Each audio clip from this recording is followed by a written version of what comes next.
Live. We are live. Well, welcome back, everybody. We are back on the Outdoor Drive podcast. We are joined with our good buddy, Seth Edwards. How we doing, Seth? Doing good, man. How about you guys? Oh, another day in paradise. You still buried underneath a ton of snow up there? Or what? No, we got green grass coming up. It's beautiful. Actually, we cooked burgers out on the deck tonight. It was awesome. Yeah, were the turkeys gobbling in the backyard, or? They were indeed. Yeah. Oh, At least Maple one flavored. Butler and two Jakes out there. was there? What'd you say, Steve? I need a maple flavored moon pie. Whoopie pie. Whoopie pie. There you go. Oh man, I do miss Maine. That whole weekend was such a great time. You had us running around ragged. Yeah, I was. I slept pretty good after you guys left. I can only imagine. I was talking to Brian Williams the other day, my bear guide, and he was like, "I hope you're ready for some late nights." And I'm like, "Dude, try me, try me." I think in those 3 nights up there in Maine last year, I think I got 6 hours of sleep total. Yeah, I agree. Yeah. I think it was, the camaraderie of the camp as a whole with everybody in camp, and you guys kept coming to pick us up, and then we're like ready to go, and we're like kind of pushing, but we don't want to be the ones to say that we're tired. You don't want to be that, so we just keep trucking. Yeah. That was fun though. We had a good time. It was a good time. Hey, for all those that are living under a rock, why don't you tell everybody who you are, where you're from, and a little bit about what you do? Yeah, my name's Seth Edwards. I live up here in Palmyra, Maine, which is kind of centralized in Maine. What I do is a lot of things, really, but I'm retired, and I'm able to spend a lot of time doing some hunting and playing around in the woods and chasing kids, and that's what I do. Yeah. Seth stays humbled, but he's probably one of the best night coyote hunters in the north. Like it's every time you turn around, there's a dead picture of a coyote, and I'm like, dang, he got another one. Dang, he got another one. Dang, he got another one. See, that's the beauty of retirement, though. A lot of guys don't have that opportunity. They can't go out every night, and I do. So, that's the beauty of it. Yeah, but the thing is, you put forth that effort in the beginning, and then saved it, and then retired, and then now able to enjoy it. Which is amazing, where some of us that don't do it right, we try and balance both things instead of just put the nose to the grindstone, retire, and then do what you do. Yeah, I'm pretty fortunate. I recognize that, and I'm thankful. Yeah. So start it off with us, man. Like, what made you want to get into that whole night coyote hunting scene? Like, where did it start for you? Well, I can't really tell there's any catalyst, but I love hunting. I grew up deer hunting from the time I can't even remember.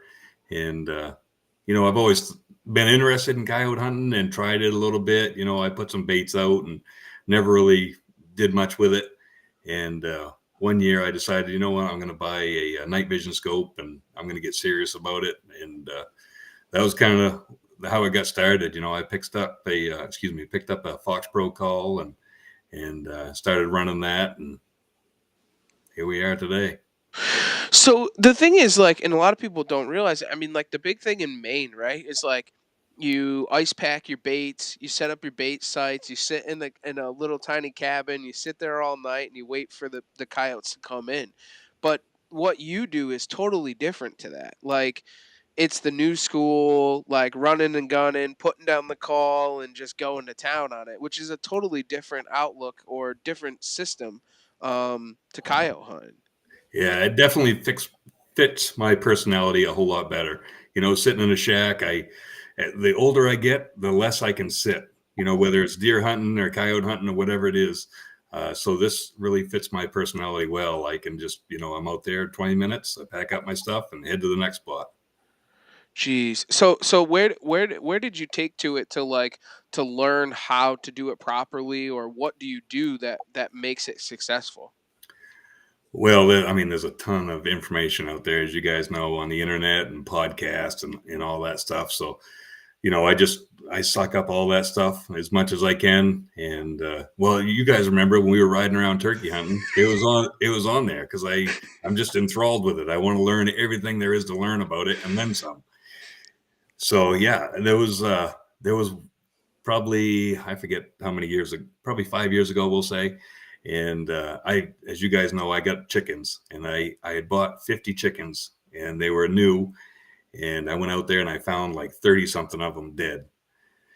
So I went out there with my rifle and just sat there and waited for the coyote to come out. And I think that's probably what got my blood boiling a little bit about coyotes. And, because they were like $8 a piece or whatever it was, fairly insignificant, but, just pissed me off. So now I started taking after them, and I ain't letting up. No, that it's nuts because like coyote hunting is one of those things. It's not a lot of people do it, but when you do it, they seem to kind of like get that needle in their arm. And like you said, like when we were driving around with you, we're out coyote hunting, listening to coyote hunting podcasts. Like it was just a wealth of knowledge, and it was actually kind of crazy, to be honest with you. Yeah. No, it's a lot of fun, man. It's a lot of fun. So how do you go through with it? Like start us off on like your scouting. Take us into like scouting. What do you do to scout to try and put yourself in the position to be successful? Well, really, it starts out on Onyx, and I'm just scouting nonstop, looking for openings. I got to have a field, right, to hunt at night with thermals, and so I'm checking that stuff out all the time, looking for something, usually with some sort of water around it. Coyotes like to be running up and down brooks and that kind of stuff. So, yeah, so that's how I'm doing it on Onyx, and then I start putting boots on the ground and looking around if I can, and just checking that stuff out, and then I go from there. And sometimes I don't always have time to go out there and scout it out in person. I'll just go out there and set up, with the wind in my favor, and throw the call out there and see what happens. Is that a big thing? And when getting ready to set up on a spot, you're checking that wind to make sure that wind is in your favor, just like a deer, so that you're not calling back towards something. Yeah, 100%, 100%. Yeah, I don't want my scent blowing to where I think they're coming from. A lot of people think that the ideal scenario is to have the wind coming straight at your face, and coyotes are 100% dependent on their nose, right? So they're always going to try to get to the downwind side. So I like a crosswind myself, and I'll set the call upwind as best I can. And so usually they'll circle around and try to get downwind of the call, and that's when I can get a shot. But yeah, that wind is 100% essential. And go ahead, Steve. How about locating before you set? So do you like to locate and get a vocal response, or you just going in blind most of the time and see roll the dice? Yeah, most of the time I'm rolling the dice. It's in Maine, I assume probably Connecticut is similar. It's small fields. Like 100-acre field is a pretty darn big field in Maine, and these coyotes are going forever and a day running around in these woods. So you locate one night, they could be 50 miles away the next night. So I just go in there and try it. Yeah, it's nuts to me. Like, because the thing is, we can't night coyote hunt here, and it's frustrating because like we have to day call for them, and it's tough. I mean, you could do 20 sets in a month and never see a coyote. Like, it's really tough, and especially to get them to come out in a field. So I guess that's kind of like the advantage to thermal hunting.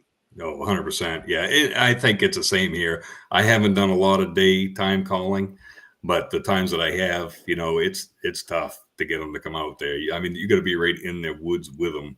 You're not going to get them to come out in the field in Maine. Then you're in the timber with them, and they go to circle downwind, and you might have called one in and didn't even know he was there. Exactly.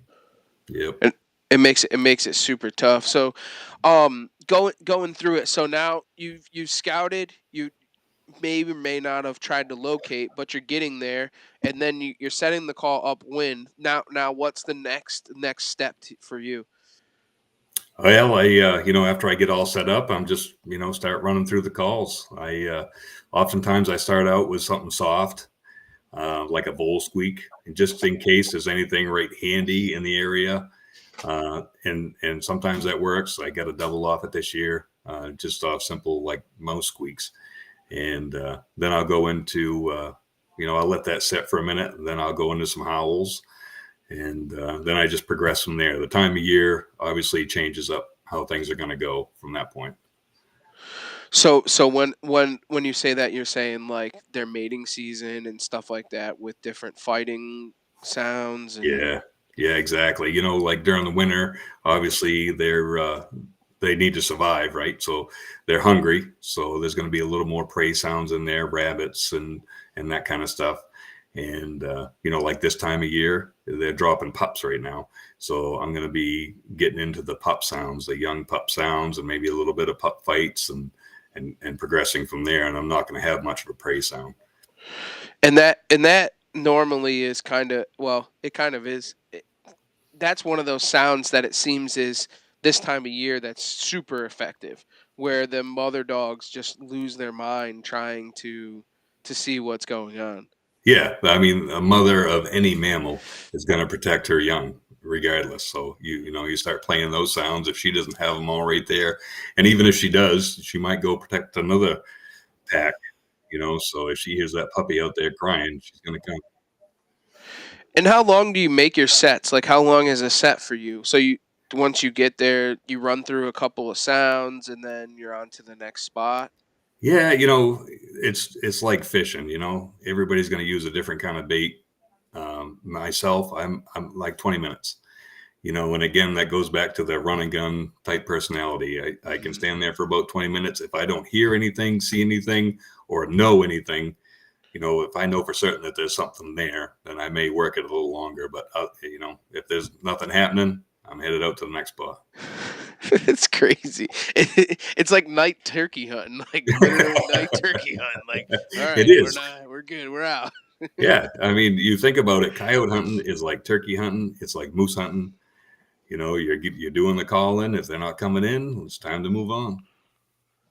I mean, yeah. If you don't have the one that wants to play, what are you gonna do? Sit there in a rocking chair and wait for something to come by in a week? Like, I Yeah. never understood that. It's not my personality neither. I can't hunt like that at all. No, exactly. You know, it's all about numbers, right? Back when I was on the job, if you were looking to pick up somebody for like OUI or DUI, like you guys are used to, you know, it's all about numbers. You stop as many cars as you can, and eventually you're going to find one, right? But if you stop that one with a headlight out and you mess around with it all night long, you're never going to get to that Right. OUI. So it's all about numbers. It's very true, though. It Yeah, really is. I like that yeah. because that makes more sense. It really does to me, honestly. Because you're like, all right, so we stop this guy, we stop that guy. All right, no, he don't want to play. No, he's no good. All right, keep moving. Keep. Oh, that's the one. That's the I one. see him Exactly. now. That's Yeah, the one. So, so once you start to get through it, you call out, and then you don't have no reaction. Then you're on to the next place. And right. like when you get to that place that you know that's about to fire off, is there a callback that you normally will get, or how do you know that like that's a good spot? Well, you know, a lot of it goes back to your e-scouting. You know, when you're looking at a spot, you know, maybe there's a swamp back there or a brook or some sort of water source that you think is going to hold some coyotes. But aside from that, I mean, obviously, if you hear a response, obviously, you know they're there at that point. So you're going to work it a little harder. Like the So other when night, go ahead. oh no, please. No, the other night I went out with a buddy and we hunted a series of fields. There was like 3 fields all lined up. So we went to the first field and did some calling and they sounded off, which is a little bit out of the ordinary really for this time of year because when they're in their dens, they don't really want you or anyone else to know, other coyotes, where they are. So I found it kind of odd that they sounded off. But anyway, we started moving up. We went up to the next field, started in the near corner, didn't get a response, went further up the field. It was kind of a rise on the field and hit the calls again and got a response there. And then we had to move this is all within one field. And then we had to get pretty much right on top of them to get them to respond and come out. And eventually they did. And we got them. You killed them virtually right out of their den. No, they weren't out of their den. They came out in the field, but Uh, I mean, we were close.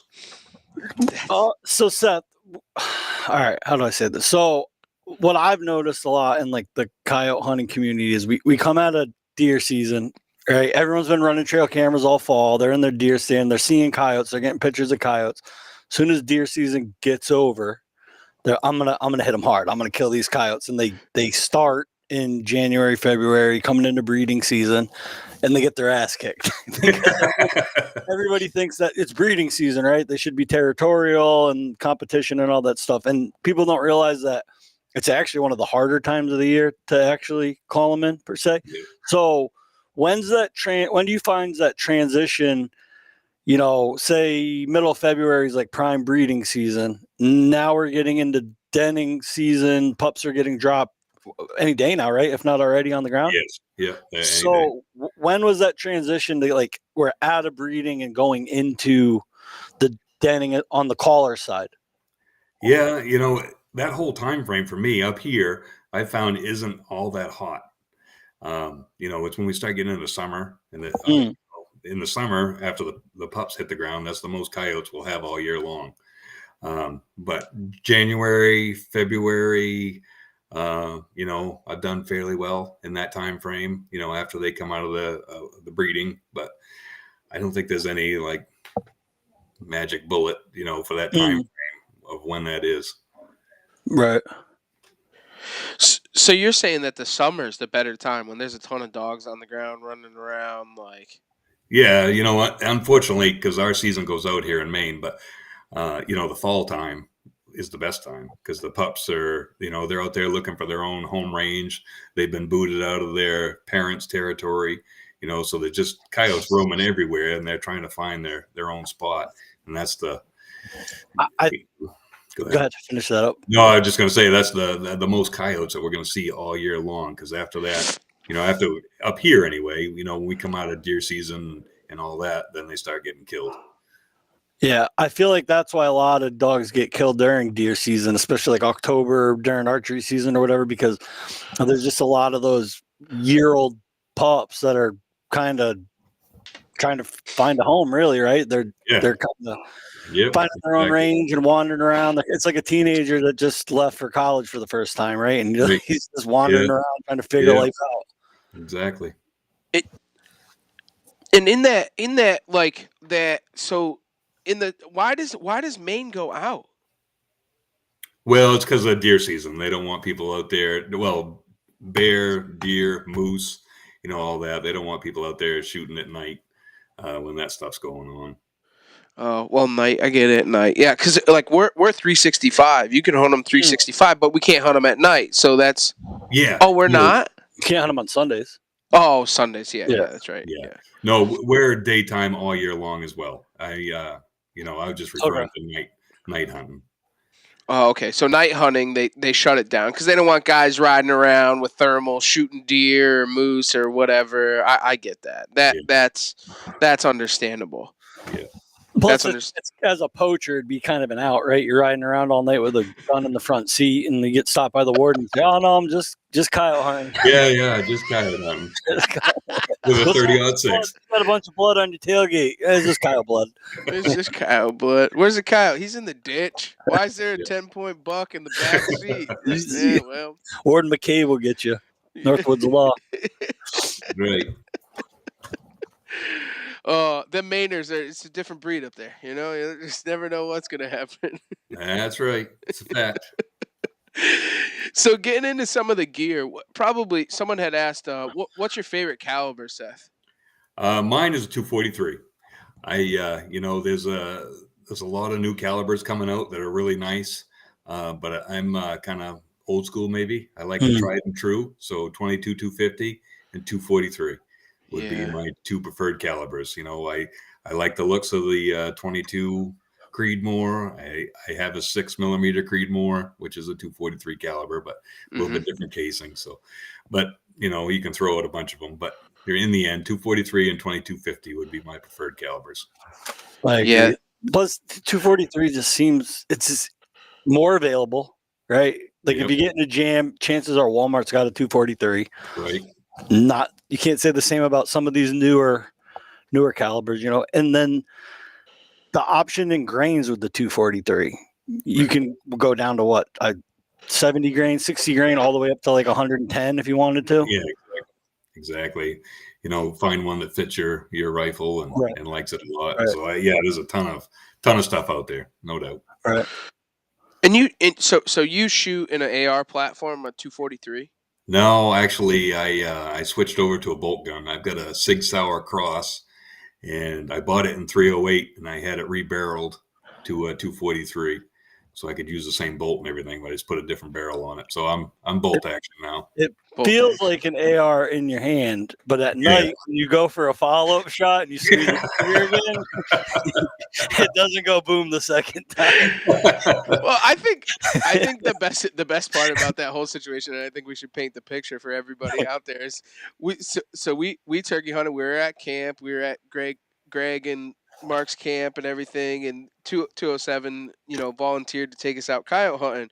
So Seth and Tim show up, and we go out for the first night. Now, mind you, we've never seen any of these guns. Actually, we've never seen them. There was a little bit of light in the truck that night when we grabbed a hold of them, and then we get into the field, and he's like, "All right, here's the gun," and we don't even know what the gun looks like. You could take the gun, and we could put it in the corner of the room, and there could be 4 guns, and I couldn't identify which gun we were hunting with. I don't have Nice. a clue, Nice. we didn't know if we were shooting bolt guns or fully automatics. Yeah, maybe we should have covered some of that stuff. Yeah, well, we didn't have time for that shit. We were burning the candle at both ends. Yeah, that's right. Oh, we got shit to kill. Yeah, that's right. I think it's what kept it it kept it the most fun. You know what I'm saying? Right. Yep. When we got to shooting, I thought them boys had semi-automatics, but Oh yeah, they were throwing some lead, right? Once you find the bolt, it's all the same after that. Hey Steve, if there's lead in the air, there's a chance, buddy. That's right. I do, because that wasn't my first time night hunting, and I do know that there's something different about it, and I feel you need some time behind the gun shooting at night, and I don't think it takes much, but I not to make excuses at all, it's awfully hard to just get out of the truck, turn the thermal on, and your first trigger press it's on a live animal, Right. Yeah, no, 100%. I just told my buddy that the other night. So he took my rifle and I took my backup rifle, and we weren't able to connect with one. I connected with one. He wasn't able to, and I told him the same thing. It took me probably a year really to get comfortable with the whole thermal process and getting quality shots with it. Right. Now, what do you do? How do you practice that? Do you use hot hands or something like that for a target? During the winter, I'll use hot hands if it's not warm out, or like the other day, I threw a target out and I just used a piece of aluminum foil, and the sun will hit that and it'll be fine. You can see it I was shooting 350 yards. But 350 yards? You can shoot a dog at 350? Well, I missed one the night before, and that's why I set up the target, because I didn't hit it, and I figured out where I was going wrong there. But yeah, the Pulsar scopes that I'm using has a ballistic calculator in it, so you can hit a range on whatever your target is, and it'll adjust your reticle to where it's going to hit. And you plug all that stuff into the calculator, your ballistic coefficient and your velocity and all that stuff. That's why I missed. I didn't hit that button. Well, we didn't have it then, Sorry, buddy. No, that's cool, man. They've come a long ways, man. And I've been following that industry for probably same as you, maybe it's been a little more, 6-7 years, say, and to see it evolve and what it's become, it's a cult in itself. Just that night hunting coyote. It's amazing. Just the last couple of years, the strides that these companies have made with this technology, it's amazing, really. But it's good. It's good to see, honestly, because we all talk about predator hunting and how important it is. You know what I'm saying? Like we used to, there's pluses and minuses to it, right? Where like guys aren't trapping like they used to. So now you have your the guys are doing more varmint hunting or more predator hunting. You know what I'm saying? So like it's a plus. It really is. Like nobody's trapping those animals, but they're shooting them with night vision. It's bad for you because you want to be out there running fields, but it's a good thing because now they're killing off all these coyotes. Yeah, no, you're absolutely right. We're all on the side of conservation, and the trapping has kind of gone to the wayside a little bit. Not totally, it's still done here in Maine, but not as prolific as it used to be. So, take up a little bit of the slack with some night hunting. I think some of the smaller animals are getting missed now because of the lack of trapping. They still run a lot of coon dogs and stuff up there.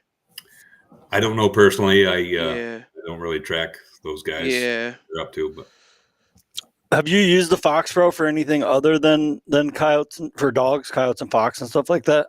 No, I haven't. I see them guys calling in daytime coons with them, and that looks fun as hell. Yes, it does.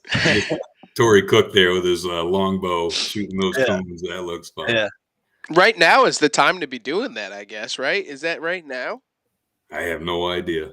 I thought it was March myself, but I have no idea. But who else does it too besides Tory? The Lucky Duck boys. Yeah. Oh yeah. Shotgunning them like Tory does with the coyotes, and I mean they're running the call over. Yeah. That'd be fun. You wish the dogs would do that, right, Seth? Yeah. That'd be handy instead of having to go get them.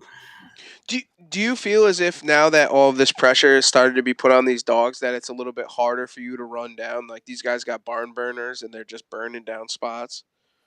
Yeah, I think so. I think I had some good spots that have kind of gotten cold, and it's obviously more popular now than it ever was. Night hunting, that is, and so some of those spots have gone cold, and I think it's probably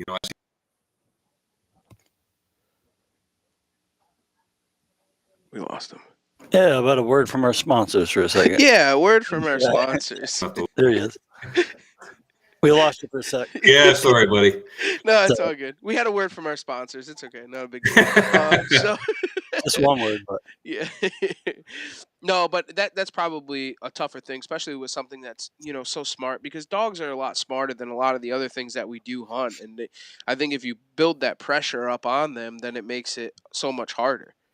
Yep, no doubt about it. I mean, I trained dogs for a lot of years, and it's just operant conditioning, right? It's the same thing that we use to train dogs, and as soon as they have a negative experience there, getting shot at, they're not probably going to come back anytime soon.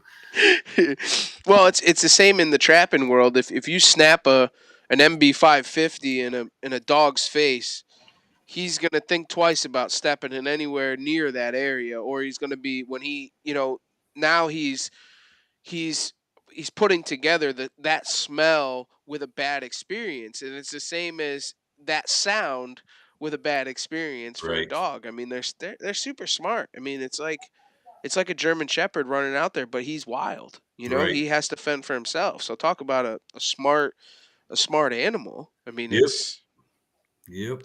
Yeah, there's a reason you don't see them all that often. I mean, you're out there deer hunting, you see deer all the time, right? You don't see coyotes every day. No. And there's a reason for that. And they're super smart. And it's funny is like they won't step in water, but they run around water. Explain that. Like it's mind blowing to me. Yep. Do they run around the water just for that the smell factor, because the scent travels to the water? It's likely, it's just the same as thermals that we use. When you have a water source, it's usually colder, so it's sucking the thermals down in there, from anything around it. So they're going to use that to their advantage. I was going to ask you that earlier because you were talking about, you look for openings and clearings to run the thermal, but you look for water in the area. Do you think they're running the water like a travel corridor and using that as their path to get from, like, say, one field to another field to another field, and just sticking to the water edge? Yep. No, I wholeheartedly do. Yeah, I think they're using that to maybe push something into the water, so they can get it or whatever the situation. Of course, they need water as well, but yeah, it's always to their advantage. I've never really thought about that when I was with my e-scouting. Yeah. Like I look for a lot of cuts and clear cuts and stuff like that, but I never really took waterways into consideration. Yep. That's a little known secret. Hopefully nobody finds out about it. Nobody really listens to us anyways. Yeah. You don't have to worry about that. No, nobody's tuning in. I'll tell my mom to ignore that one. She listens. Will they cross water though? Yeah, they will. Yeah, I mean, not like I say not. They will cross a river if they have to, but normally they're going to try to skirt around it somehow, some way. Well, remember that not I won't spot burn it, but that spot we went to, the second spot we went when Justin was on the gun. No. We knew exactly where those dogs were going to appear because we knew that water ran through that bottom, and there was that one little. Oh spot. yeah. There was that one spot where we knew because we knew they were on the other side of the water, and we knew right away if they're going to come, they're going to cross right here, and that dog showed up exactly where we thought he was going to show up. Yep, and then it's the only place that made sense, right? Because of all the water in there, Yep. How'd you guys do with that, Steve? Do you remember? Yes. Same as the first spot. I just remember. And then Justin, oh my God, I got adrenaline coming out of my eyeballs. It's so much fun. I mean, I didn't even get on the gun, and I didn't need to because it was just amazing. Just like listening to the call and them coming in and watching it. I mean, it's wild. There is something to be said about it. It is insane. Oh yeah, 100%. Yep. Especially when you get that vocal response. It's like we said before, it's like turkey hunting, right? When you hit that first howl and then they light up right on the timberline, you're like, let's go, baby. They are here. Yeah. That goes right into your soul, I think. Yeah. Seth, what do you think one of the craziest stories or most memorable hunts that you've had coyote hunting are? Oh man. I mean, they're all memorable, but unfortunately I can't remember them. You know what I'm saying? Oh, you're like me. Oh yeah. Yeah, they all kind of mix in together, and I can't say that I had any one that was any better than another one. They're all fun. I think from the career that I came to, this might be a fulfillment of some sort for what I was missing out on. When I left the job. It's because it's just like we just talked about, that adrenaline rush of those coyotes, the response that you get, the coyotes coming in, working the call, it's all that stuff. So to say any one thing, no, I can't, but they're all awesome. Every one of them, even the ones I miss. So you're saying that coyote hunting is like being on the job? It's the same adrenaline? No, I can't say it's the same, but it's a little bit of a replacement. Right. I was gonna say that's a whole different ball game of excitement. Yeah. But when you're chasing kids around all the time and making maple syrup, there's not a whole lot of excitement in that at times. So you got to make up for it with some night hunting. then comes turkey scouting on top of it. Yeah. Well, it goes right into the same stuff. But. I think it's one of the coolest things. Like, you had posted up a video the other day of the pulsar with all the turkeys in the trees. Like, that's cheating. No. That was amazing. I've never seen anything like that before.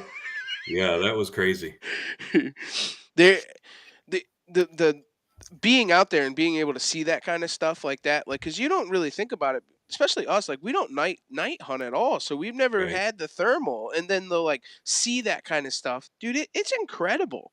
It's incredible in its own. Like, like we talk about turkey hunting and waking up first thing in the morning and hearing the woods come alive, but being out there and it being dead silent, and then here comes a coyote. Like, it's a different world. Like, it's intriguing for sure. Yeah, no, for sure. Even just driving around, right? There's very few cars out and about, so you're the only one out there. It's dead quiet, especially in the winter. It's irreplaceable. It's really a lot of fun. Especially you don't know unless you experience it, but to paint the picture, you're standing in the middle, say, of a field. It's dead quiet. It's pitch black. You can't see your hand in front of your face. But the second you look through that scanner or that scope, you can see everything that alive anyways, right? Yeah. And you just put the advantage in your favor. Yeah. As soon as you look to that scope, they don't have the advantage anymore where they normally do. Just a different world. Yeah. Going back on the on the pulsar itself and the sight, like the depth perception disappears when you're looking through that sight.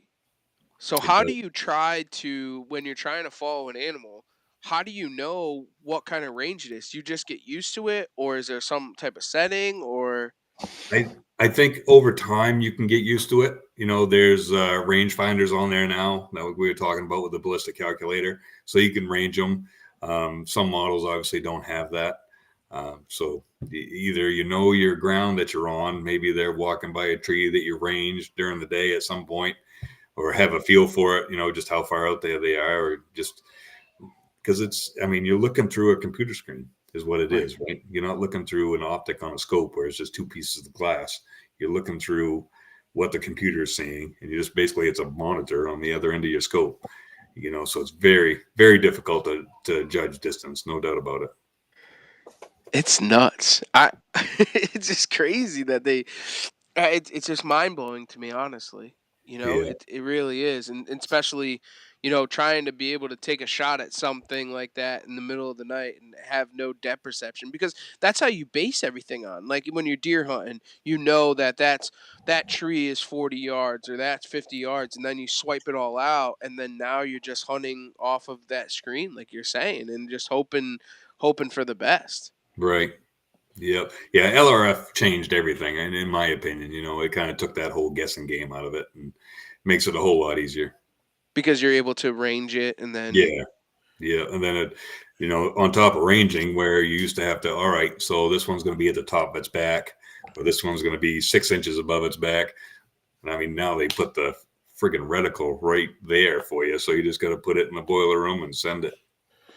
So literally, you click it, it ranges it, it puts it right there, it compensates for it. You pull the trigger, and it's on. Yep. Well, there's, you still have your crosshairs, but then you have a second reticle below it, and that's the one that adjusts. So that's the one you're using with that.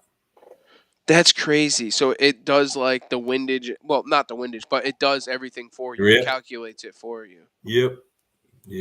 Steve, you can't miss with that way, buddy. I'm gonna have to go back up, I guess. I might have to. Let's go, buddy. My way back from Canada in a couple of weeks. Yeah, come on over. Steve will still miss. No, just kidding. The only reason why Trev didn't miss is because he didn't get behind the gun. I can tell That's you that right. now. That's how you do it. I look.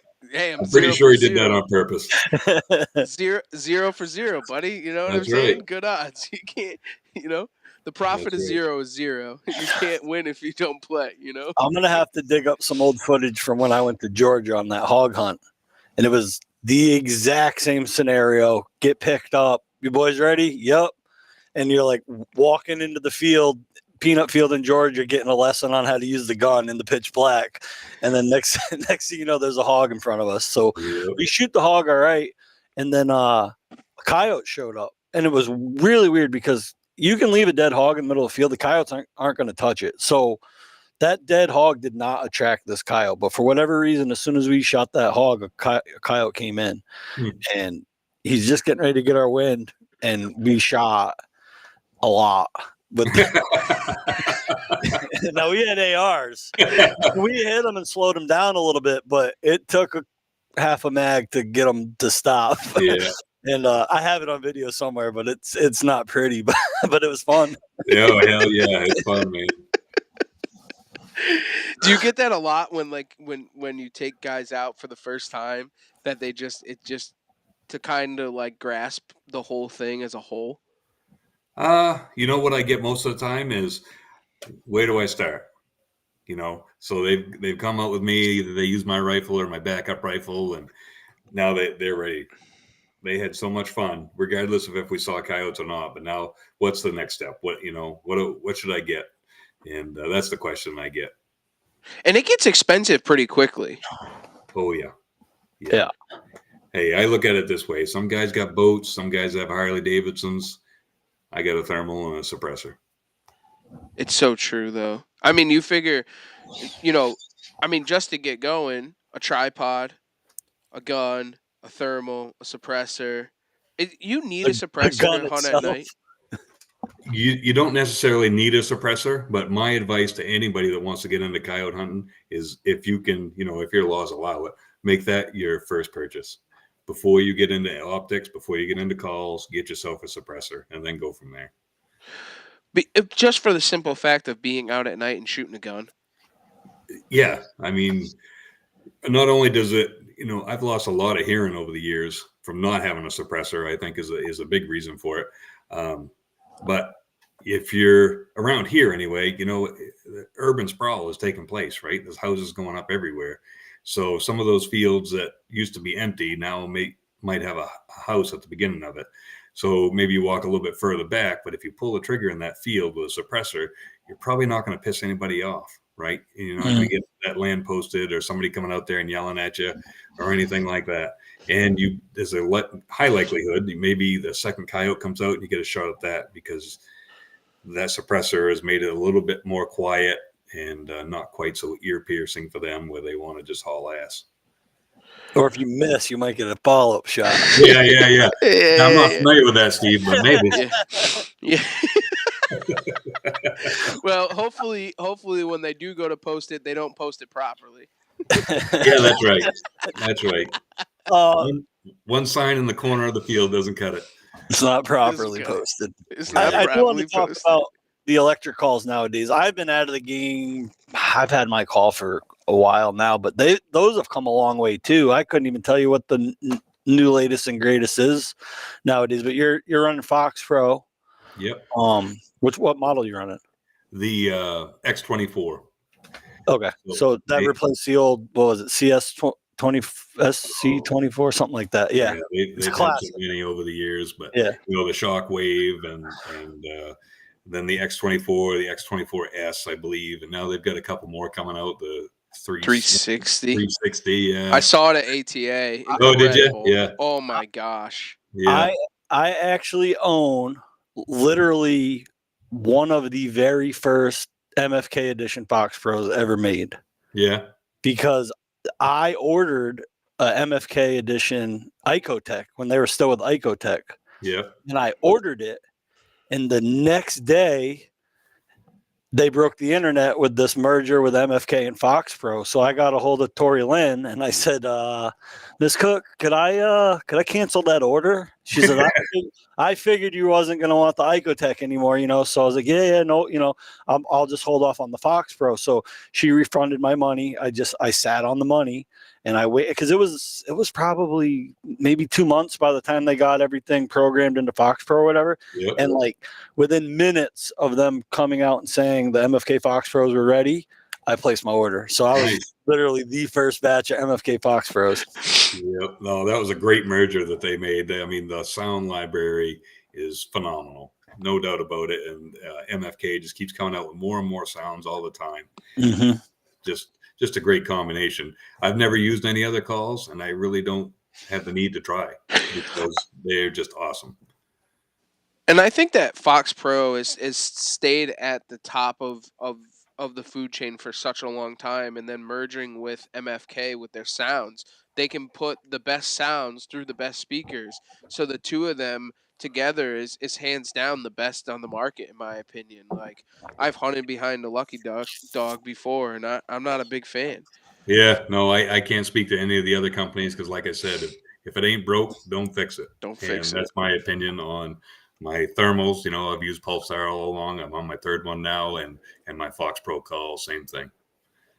I think the best thing that came from that merger is to be able to get John Collins and Tori Cook together. Because they were always my two favorite, right? And you got Tori Cook shotgunning them in the brush, and you had John Collins can shoot a rifle like it's nobody's business. Yeah. And I always them during the day. And I can remember thinking, man, I wish these guys would just get together and hunt together. I mean, that'd be great, right? And then as soon as Fox Pro and MFK merged, it was like relationship built, Yep. And their podcast is just so information packed. I mean, I was just listening to it again today. I had to go for a ride like an hour away from here, and I'm listening to ones from 2 years ago because it's just so much information in there that those two guys provide. Yeah, and they're the top of the coyote hunting community. I mean, them boys are some of the best. I mean, they kill Yeah. Cooking himself is a savage.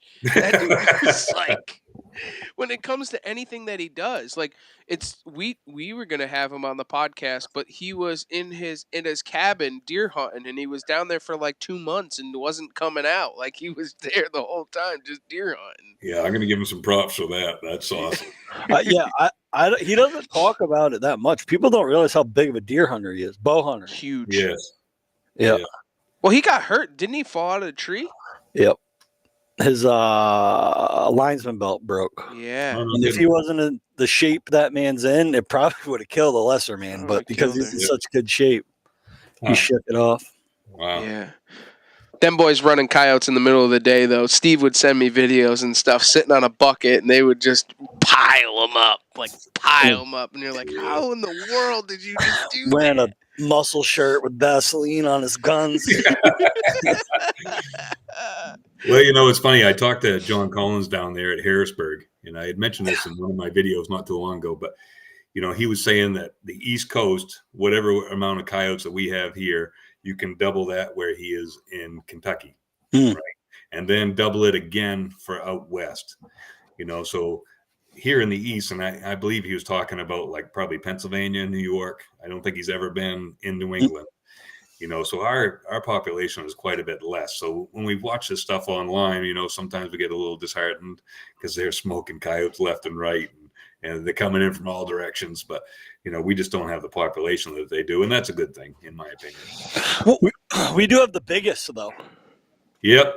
That's a fact. Like they say, like our coyotes is like if you were going to try to shoot like the biggest deer you possibly could, but weight-wise, you would go to Saskatchewan, right?